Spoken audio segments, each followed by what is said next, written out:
সকাল সকাল উঠেই বাইরে আসলাম, দেখি লাউ গাছের ডগাগুলো একদম তরতাজা, কেমন সুন্দর করে বাড়ছে, দেখতে একদম ফ্রেশ লাগছে। তাই ভাবলাম তোমাদের একটু দেখাই, প্রকৃতির এই সৌন্দর্য দেখতে সত্যি ভালো। আসসালামু আলাইকুম, কেমন আছেন সবাই?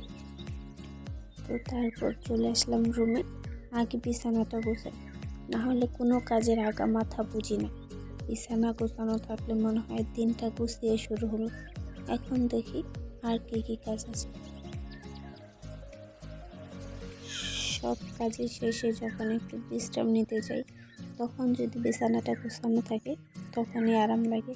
তাই চেষ্টা করি প্রতিদিন ঘুম থেকে উঠে বিছানাটা আগে গুছিয়ে নেওয়ার।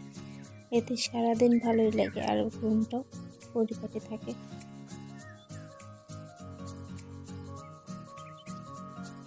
তো আমার প্রিয় দর্শকরা, স্বাগতম জানাই তোমাদের আমার এই চ্যানেলে। এখানে আমি নিয়মিত পাঠ করে নিই আমাদের গ্রামের জীবনের সৌন্দর্য, দৈনন্দিন কাজের ছোট ছোট টিপস।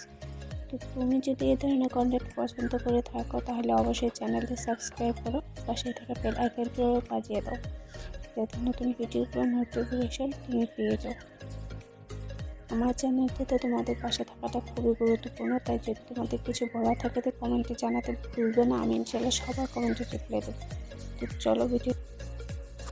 তো এই দিক দিয়ে রাতের বেলা আমি এই ছোটো চকিটার উপরে আমার বাবুর যত নোংরা করা জামা কাপড় ছিল ওইগুলো রেখে দিয়েছিলাম এক সাইড করে, যে সকালে উঠে দিয়ে দেবো।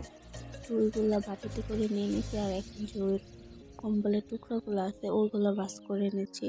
এগুলো এলোমেলো থাকলে হাতের কাছের সময় পাওয়া যায় না, তাড়াহুড়োর সময়। এগুলো গুছিয়ে নিয়ে রেখে দিলাম। মোটামুটি কিছু ভাঁজ করা শেষ।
তোমরা দেখলে এতক্ষণ আমি ঘরে কাজ করতেছিলাম, আমার ছোট বাবুটাকে নিয়ে ও কান্না করতেছিল কোলে ওঠার জন্য।